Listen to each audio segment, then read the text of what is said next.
الحمد للہ رب العالمین والصلاة والسلام علیکہ یا سید الانبیاء والمرسلین وعلی آلہ وصحابہ اجمعین اما بعد فاعوذ باللہ من الشیطان الرجیم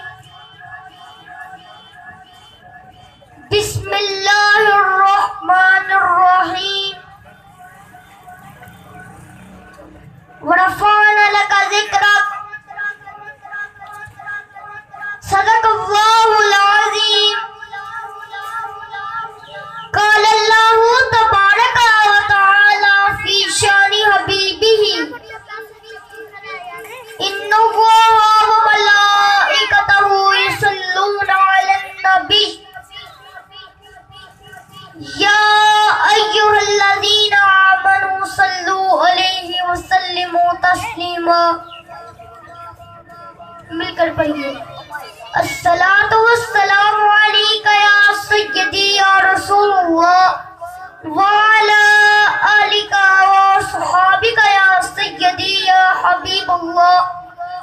الصلاۃ والسلام علیکہ یا سیدی یا نور اللہ وعلی آلکہ وصحابکہ یا سیدی یا خاتم النبیین یا رحمت للعالمین. نازا ہوں سعادت کے گوہر رول رہا ہوں، میزان عقیدت پہ نہیں تول رہا ہوں. چھوٹا ہوں مگر بول بڑے بول رہا ہوں، تعریف محمد میں زباں کھول رہا ہوں. سبحان اللہ.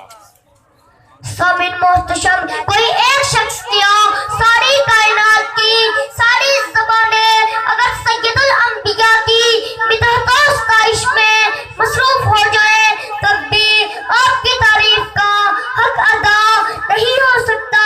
اگر اس کائنات میں ایک بھی مسلمان کہلانے والا باقی نہ رہے تب بھی آپ کی تعریف بیان ہوتی رہے گی. آپ تو وہ ہیں جن کے بارے میں عرش والے نے فرمایا ہے وَرَفَعْنَا لَكَ ذِكْرَكَ کہ اے مدینے کے تاجدار ہم نے آپ کو عظمتوں کی انتہا پر فائز کر دیا ہے.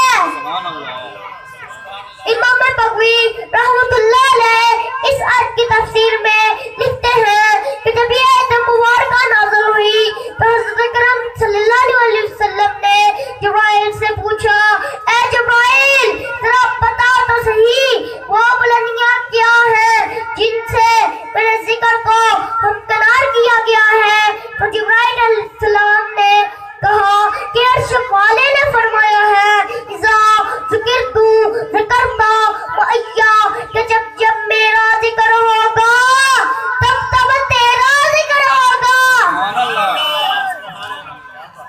حضرت حسین بن ثابت جو کہ کائنات کے سب سے بڑے نازخواں اور مطاع رسول تھے اس آیت وَرَفَعْنَا لَكَ ذِكْرَكَ کی تشریح یوں فرماتے ہیں کہ اللہ تعالیٰ نے اپنے نبی کے ذکر کو اس طرح بلند کیا ہے کہ اپنے نبی کے نام کو اپنے نام میں یوں ضم کر لیا ہے. مؤذن جب کہتا ہے اشہدو اللہ الہ الا اللہ تو صاف ہی کہتا ہے اشہدو ان محمد رسول اللہ. اسی طرح اللہ تعالیٰ نے اپنے نام میں سے اپنے نبی کے نام کو نکالا ہے تاکہ اس کو عظمت و جلالت بخشے. عرش والے کا نام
وہ جو نہ تھے تو کچھ نہ تھا، وہ جو نہ تھے تو کچھ نہ تھا، وہ جو نہ ہو تو کچھ نہ ہو، جان ہے وہ جہان کی، جان ہے تو جہان ہے۔ سامعین محتشم، عرش والے نے اپنی پاک کتاب میں ارشاد فرمایا وَإِنَّكَ لَعَلَىٰ خُلْقٍ عَظِيمٍ، اے مدینہ کے تاجدار، اے آمنہ کے لال، اے مکہ کے در یتیم، ہم نے آپ کو صاحب خلق عظیم بنا کر بھیجا ہے۔ کسی نے حضرت علی سے دریافت کیا، حضرت ذرا بتلائیے تو صحیح کہ خلق عظیم کیا ہے جس کا صاحب بنا کر مدینے کے تاجدار کو مابوس کیا گیا ہے؟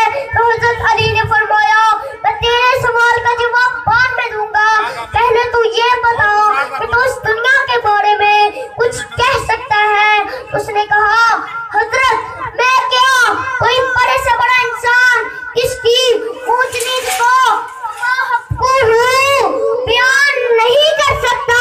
تو حضرت علی نے فرمایا اے شخص، دنیا وہ ہے جس کے بارے میں کہا گیا ہے کہ دنیا قلیل ہے قلیل، اگر اس کائنات کے رہنے والے اس قلیل کو بیان نہیں کر سکتے تو میں اس عظیم کو کس طرح بیان کر سکتا ہوں؟ تو حضرات سید الرسل امام الانبیاء محسن اعظم فخر دو عالم کائنات کی وہ ہستی ہے کہ کائنات کا کوئی شخص چاہے بھی تو ان کی تعریف کا حق ادا نہیں کر سکتا۔ سامعین محتشم، تو اور کی بات چھوڑ، حضرت کرم صلی اللہ علیہ وسلم نے خود ارشاد فرمایا کہ ایک روز میں وادی بطحہ میں آرام فرما رہا تھا، ایسے میں تو فرشتے میرے پاس آئے۔ ایک فرشتے نے دوسرے فرشتے سے کہا کہ یہ وہی ہے کہ جن کی طرف ہم کو بھیجا گیا ہے؟ تو دوسرے فرشتے نے کہا ہاں ہاں یہی تو ہے کہ جن کی طرف ہم کو بھیجا گیا ہے۔ آپ نے فرمایا پھر ایک ترازو قائم کیا گیا، ترازو کے ایک پلڑے میں مجھے رکھا گیا اور دوسرے پلڑے میں ایک عام شخص کو رکھا گیا، مگر میرا پلڑا باری رہا۔ پھر ایک ہی جگہ 10 کو میرے ساتھ تولا گیا، میں تب بھی وزنی ٹھہرا، پھر 10 سے 100 کو میرے ساتھ تولنے کی بات ہوئی۔ تو ایک فرشتے نے دوسرے فرشتے سے کہا کیا گن گن کے تول رہے ہو؟ 1 10 100 1000 لاکھ کروڑ کیا؟